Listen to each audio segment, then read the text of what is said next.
Muy buenas noches, queridos amigos. En esta ocasión, la titular de este programa está indisponible. La salud está un poquito precaria, pero aquí estamos para continuar con nuestros mensajes de esperanza. En esta ocasión, vamos a compartir con ustedes un tema extraído del libro La historia de la redención. Queridos, en este libro se encuentran mensajes de suma importancia, muy interesantes, y les ruego que pongan mucha atención y que con oración vayamos siguiendo paso a paso la narración de esta noche o de esta amanecer, depende de dónde estén y en qué momento la escuchen. La historia de la redención en el capítulo 1 nos habla de la caída de Lucifer. En el cielo, antes de su rebelión, Lucifer era un ángel honrado y excelso, cuyo honor seguía al del amado Hijo de Dios. Su semblante, así como el de los demás ángeles, era apacible y denotaba felicidad. Su frente alta y espaciosa indicaba su poderosa inteligencia.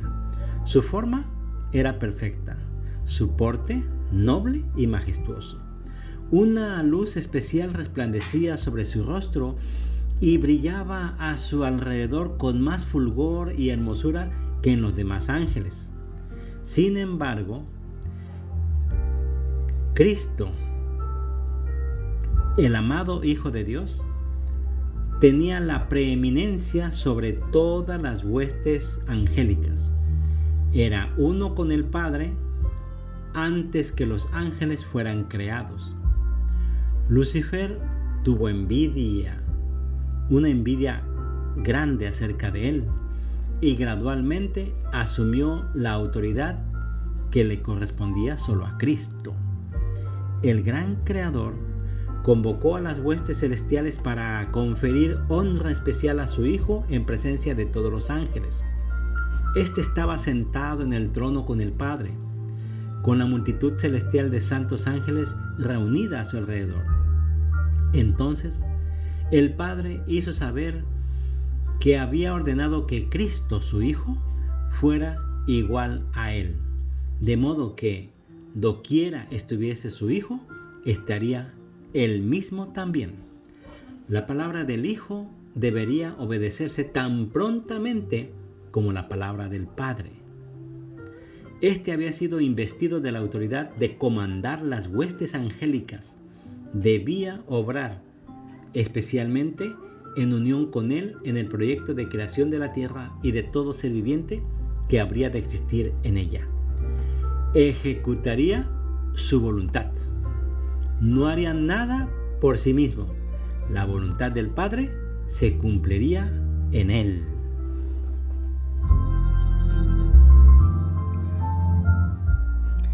Lucifer estaba envidioso y tenía celos de Jesucristo.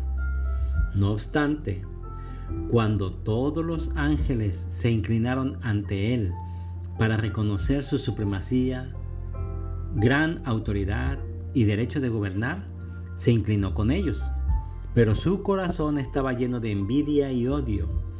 Cristo formaba parte del consejo especial de Dios para considerar sus planes, mientras Lucifer los desconocía. No comprendía ni se le permitía conocer los propósitos de Dios. En cambio, Cristo era reconocido como soberano del cielo, con poder y autoridad iguales a los de Dios. Lucifer creyó que él era favorito en el cielo entre los ángeles. Había sido sumamente exaltado, pero eso no despertó en él ni gratitud ni alabanzas a su Creador. Aspiraba a llegar a la altura de Dios mismo. se glorificaba en su propia exaltación. Sabía que los ángeles lo honraban. Tenía una misión especial que cumplir. Había estado cerca del gran Creador y los persistentes rayos de la gloria de luz que rodeaban al Dios eterno habían resplandecido especialmente sobre él. Pensó en cómo los ángeles habían obedecido sus órdenes con placentera celeridad. ¿No eran sus vestiduras brillantes y hermosas? ¿Por qué había que honrar a Cristo más que a él? Salió de la presencia del Padre descontento y lleno de envidia contra Jesucristo.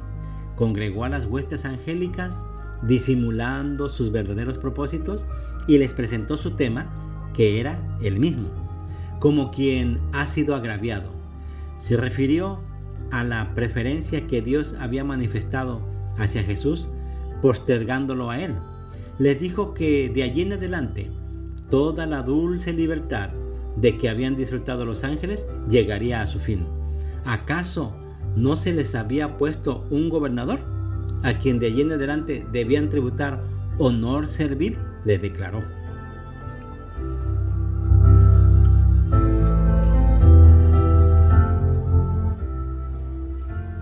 Asimismo les declaró que él los había congregado para asegurarles que no soportaría más esa invasión de sus derechos y los de ellos, que nunca más se inclinaría ante Cristo, que tomaría para sí la honra que debería habérsele conferido y sería el caudillo de todos los que estuvieran dispuestos a seguirlo y a obedecer su voz.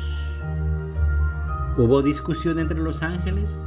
Lucifer y sus seguidores luchaban para reformar el gobierno de Dios. Estaban descontentos y se sentían felices porque no podían, estaban descontentos y se sentían infelices porque no podían indagar en su inescrutable sabiduría ni averiguar sus propósitos al exaltar a su Hijo y dotarlo de poder y mando ilimitados. Se rebelaron contra la autoridad del Hijo. Los ángeles leales trataron de reconciliar con la voluntad de su Creador a ese poderoso ángel rebelde. Justificaron el acto de Dios al honrar a Cristo y con poderosos argumentos trataron de convencer a Lucifer de que no tenía entonces menos honra que la que había tenido antes que el Padre proclamara el honor que había conferido a su Hijo. Le mostraron claramente que Cristo era el Hijo de Dios, que existía con Él antes que los ángeles fueran creados y que siempre había estado a la diestra del Padre sin que su tierna y amorosa autoridad hubiese sido puesta en tela de juicio hasta ese momento, y que no había dado orden alguna que no fuera ejecutada con gozo por la hueste angélica. Argumentaron que el hecho de que Cristo recibiera honores especiales de parte del Padre en presencia de los ángeles no disminuía la honra que Lucifer había recibido hasta entonces. Los ángeles lloraron, ansiosamente intentaron convencerlo de que renunciara a su propósito malvado para someterse a su Creador, pues todo había sido hasta entonces paz y armonía. ¿Y qué era lo que podía incitar esa voz rebelde y disidente? Lucifer no quiso escucharlos. Se apartó entonces de los ángeles leales, acusándolos de servilismo. Estos se asombraron al ver que Lucifer tenía éxito en sus esfuerzos por incitar a la rebelión. Les prometió un nuevo gobierno, mejor que el que tenían entonces, en el que todo sería libertad. Muchísimos expresaron su propósito de aceptarlo como su dirigente y comandante en jefe. Cuando vio que sus propuestas tenían éxito, se vanaglorió de que podría llegar a tener a todos los ángeles de su lado, que sería igual a Dios mismo, y su voz llena de autoridad sería escuchada al dar órdenes a toda la hueste celestial. Los ángeles leales le advirtieron nuevamente y le aseguraron le aseguraron cuáles serían las consecuencias si persistía, pues el que había creado a los ángeles tenía poder para despojarlos de toda autoridad y, de una manera señalada, castigar su audacia y su terrible rebelión. Pensar que un ángel se opuso a la ley de Dios, que es tan sagrada como él mismo, exhortaron a los rebeldes a que cerraran sus oídos a los razonamientos engañosos de Lucifer y le aconsejaron a él y a cuantos habían caído bajo su influencia que volvieran a Dios y confesaran el error de haber permitido siquiera el pensamiento de objetar su autoridad. Muchos de los simpatizantes de Lucifer se mostraron dispuestos a escuchar el consejo de los ángeles leales y a arrepentirse de su descontento para recobrar la confianza del Padre y su amado Hijo.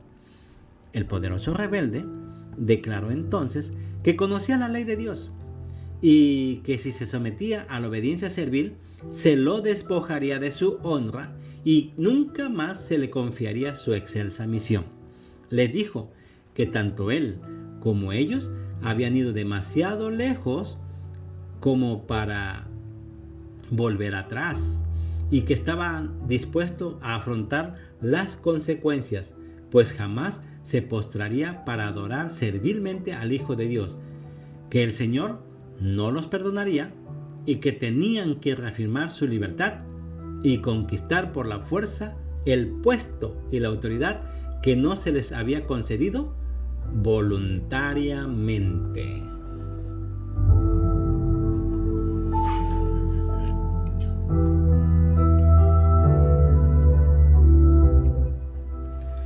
Los ángeles leales se apresuraron a llegar hasta el Hijo de Dios y le comunicaron lo que ocurría entre los ángeles. Encontraron al Padre en consulta con su amado Hijo para determinar los medios por los cuales, por el bien de los ángeles leales, pondrían fin para siempre a la autoridad que había asumido Satanás, que se llamaba Lucifer. El gran Dios podría haber expulsado inmediatamente del cielo a este archiengañador, pero ese no era su propósito. Daría a los rebeldes una justa oportunidad para que midieran su fuerza con su propio Hijo y sus ángeles leales. En esa batalla, cada ángel elegiría su propio bando y lo pondría de manifiesto ante todos.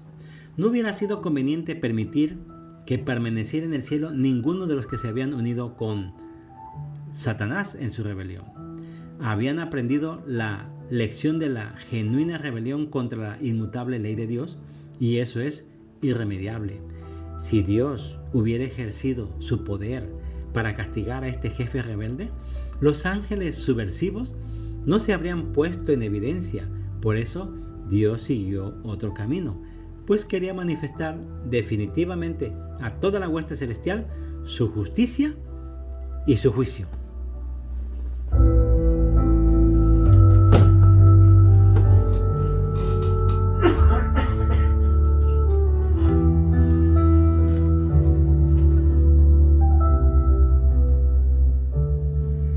Guerra en el cielo.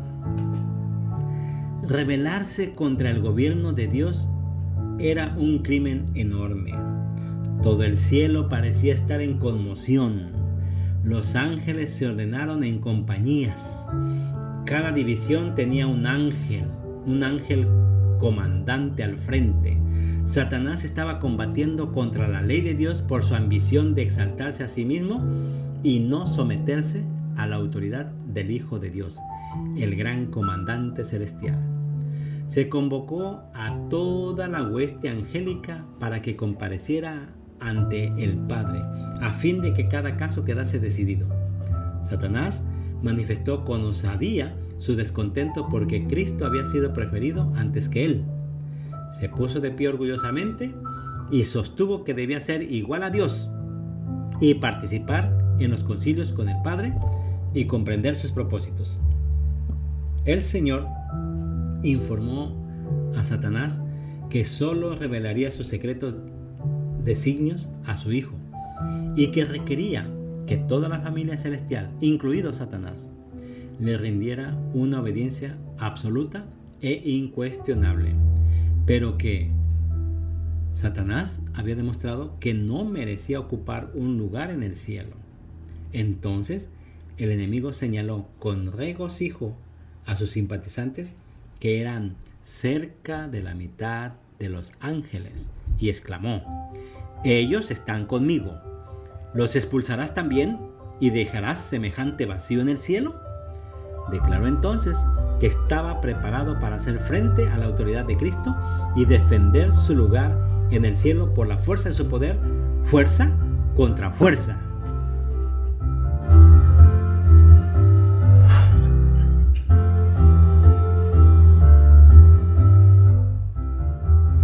Los ángeles buenos lloraron al escuchar las palabras de Satanás y sus alborozadas jactancias. Dios afirmó que los rebeldes no podían permanecer más tiempo en el cielo. Ocupaban esa posición elevada y feliz con la condición de obedecer la ley y que Dios había dado para gobernar a los seres de inteligencia superior, pero no se había hecho ninguna provisión para salvar a los que se atrevieran a transgredirla. Satanás se envalentonó en su rebelión y expresó su desprecio por la ley del Creador. No la podía soportar. Afirmó que los ángeles no necesitaban ley y que debían ser libres para seguir su propia voluntad, que siempre los guiaría con rectitud, que la ley era una restricción de su libertad y que su abolición era uno de los grandes objetivos de su subversión. La condición de los ángeles, según él, debía mejorar, pero Dios, que había promulgado las leyes y las había hecho iguales a sí mismo, no pensaba así. La felicidad de la hueste angélica dependía de su perfecta obediencia a la ley. Cada cual tenía una tarea especial que cumplir, y hasta el momento, cuando Satanás se rebeló, había existido perfecto orden y armonía en las alturas.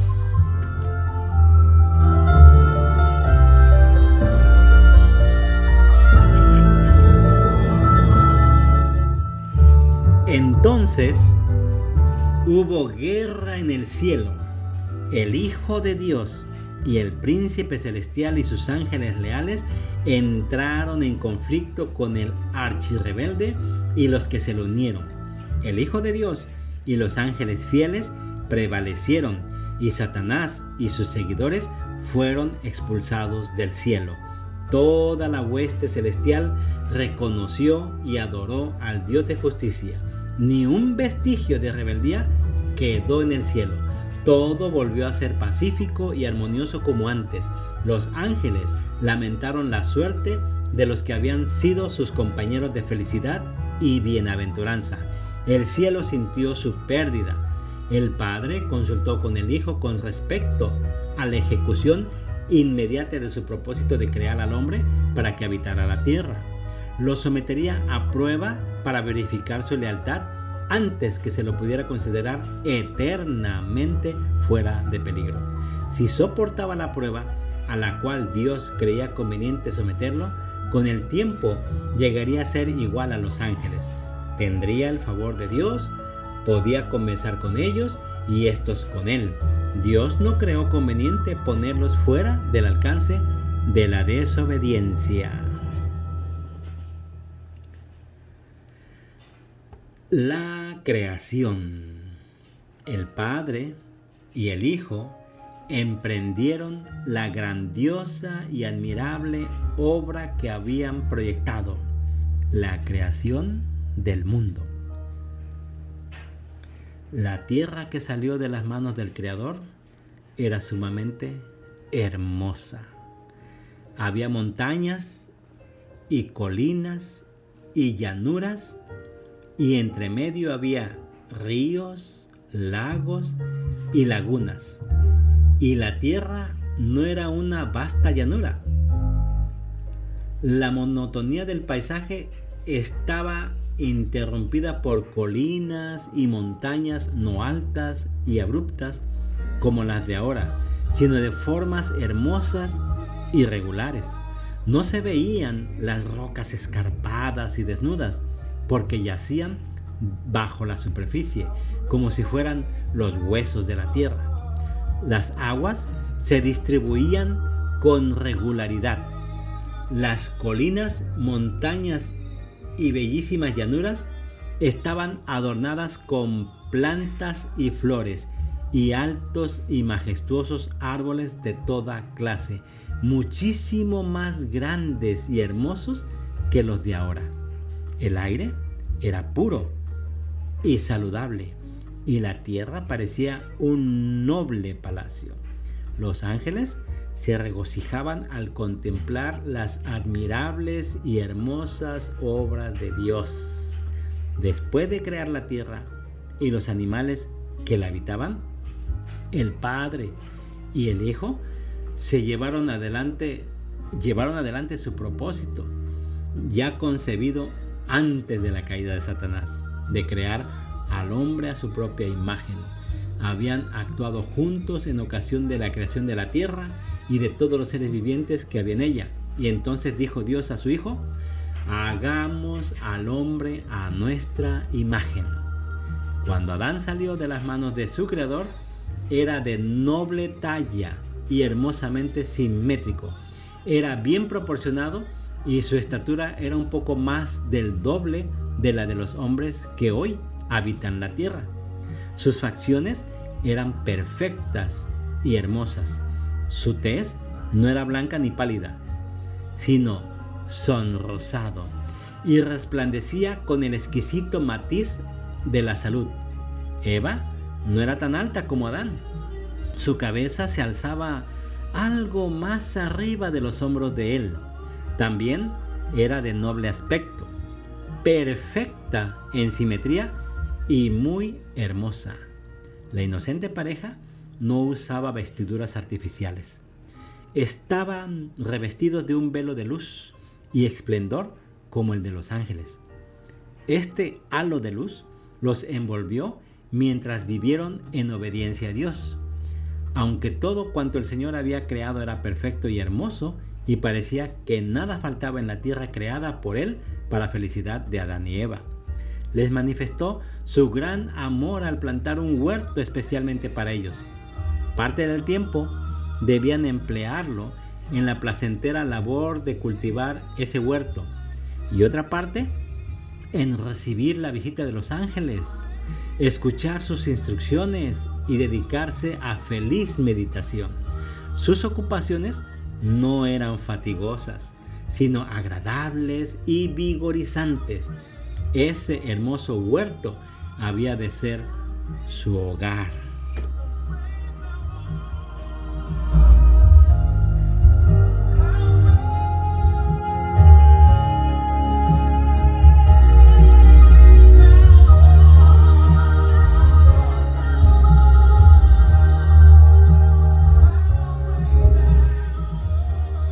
El Señor plantó árboles de todas clases en ese jardín para brindar utilidad y dar belleza.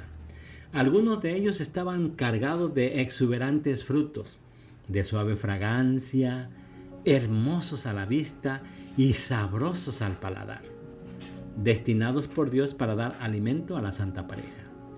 Había hermosas vides que crecían erguidas, cargadas con el peso de sus frutos, diferentes de todo cuanto el hombre haya visto desde la caída. Estos eran muy grandes y de diversos colores, algunos casi negros, otros púrpura, rojo, rosa y verde claro. A los hermosos y exuberantes frutos que colgaban de los sarmientos de la vid se los llamó uvas. No se arrastraban por el suelo, aunque no estaban sostenidas por soportes, pero los sarmientos se arqueaban bajo el peso del fruto. La grata tarea de Adán y Eva consistía en formar hermosas glorietas con los sarmientos de la vid y hacerse moradas con los bellos y vivientes árboles y el follaje de la naturaleza, cargado de fragantes frutos. La tierra estaba revestida de hermoso verdor, mientras miridias de fragantes flores de toda especie y de todo matiz crecían a su alrededor en abundante profusión. Todo estaba dispuesto con buen gusto y magnificencia. En el centro del huerto se alzaba el árbol de la vida, cuya gloria superaba a la de todos los demás. Sus frutos parecían manzanas de oro y plata y servían para perpetuar la inmortalidad. Las hojas tenían propiedades medicinales. Adán y Eva en el Edén, la santa pareja, vivía muy dichosa en el Edén. Tenía dominio ilimitado sobre todos los seres vivientes.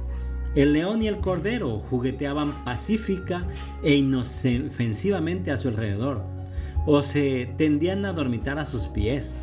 Aves de todo color y plumaje revoloteaban entre los árboles y las flores y en torno de Adán y Eva, mientras sus melodiosos cantos resonaban entre los árboles en dulce acuerdo con la alabanza tributadas a su Creador.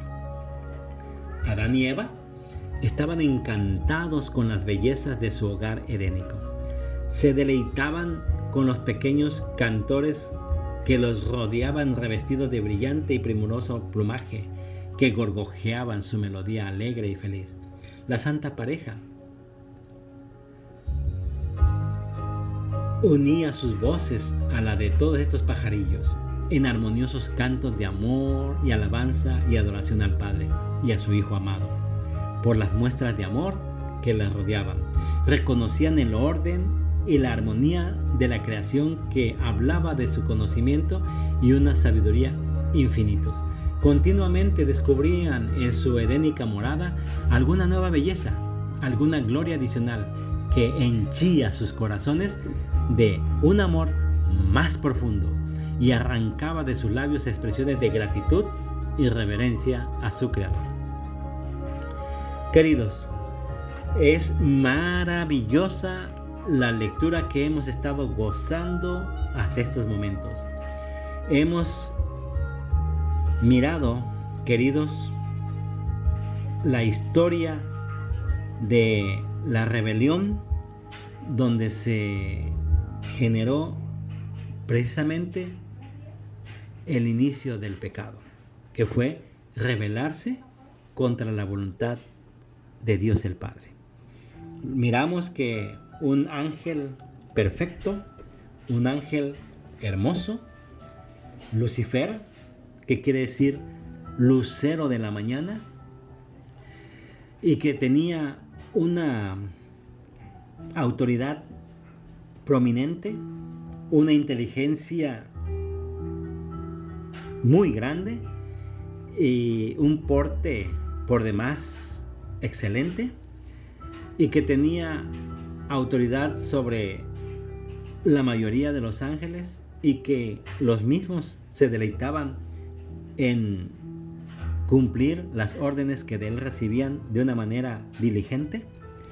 Este ángel maravilloso, lastimosamente, en su perfección, dice que en él moraba la perfección, o en él estaba la perfección. Dice que fue terminado en perfección, y esto lo enorgulleció. Lamentablemente subieron pensamientos a él de querer ser como Dios. Lastimosamente no podemos, queridos, nosotros seres creados, ser dioses o ser como Dios. Eso es un error muy grande, es un pecado. Lastimosamente todo esto llevó a una gran rebelión, y este ángel excelso, junto con todos los rebeldes, tuvo que haber sido lanzado fuera del cielo. Y también miramos, queridos, la hermosa creación. ¿Se fijaron? Maravillosa narración de cómo es que la santa pareja inició la vida allá en el maravilloso Edén. Si ustedes gustan, pueden checar en sus Biblias, en el Génesis, capítulo 1. Allí especialmente encontramos el inicio de esta narración acerca es cómo Dios creó nuestro hermoso planeta. Hermoso salido de sus manos, queridos, ciertamente. Salido de las manos del Padre, este lugar, nuestro planeta, era hermoso. Lastimosamente, el pecado y sus consecuencias han degradado todo. De manera que a la alegría, a la paz, al confort, lo han sustituido el dolor, la amargura, el llanto.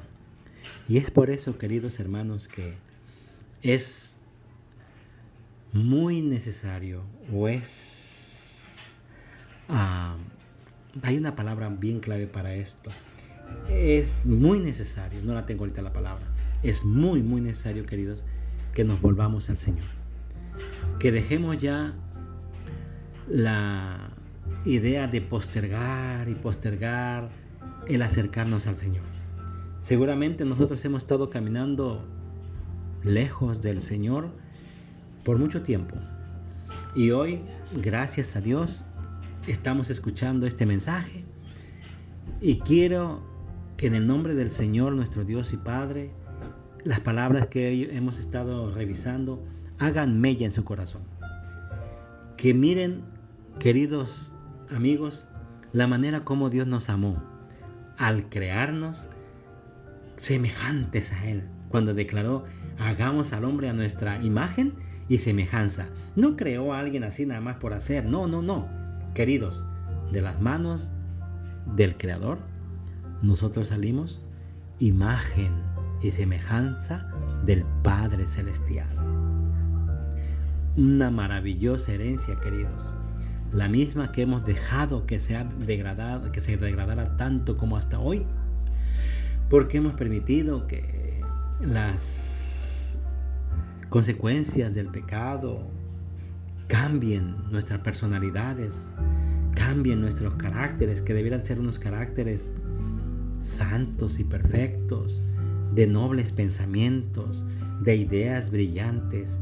Hemos fallado y andamos como a la deriva, y andamos en nuestros delitos y pecados. Queridos, precisamente el estudiar en esta ocasión nos lleva para que podamos convertirnos. ¿Qué quiere decir convertirnos? Viene la palabra que usan mucho los militares: conversión, de hacer de vuelta hacia la derecha o la izquierda, pero completamente, radicalmente. Ya no vas derecho, sino completamente volteas hacia la derecha o hacia la izquierda. Voltear nuestro mal camino, voltearnos y mirar al cielo y mirar al Señor y decirle: Dios mío, gracias por tanto amor.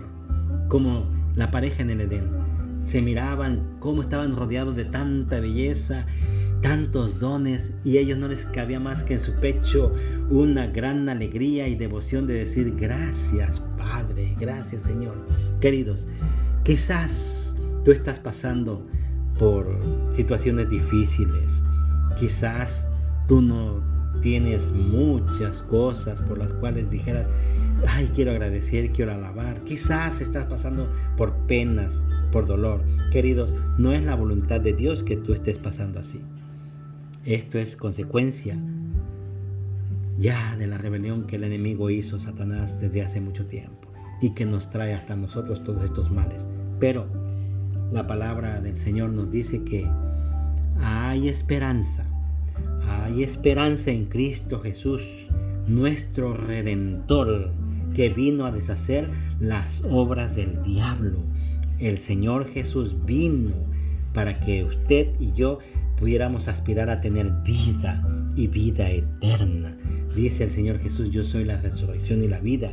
El que cree en mí, aunque esté muerto, vivirá. Dice el Señor Jesús: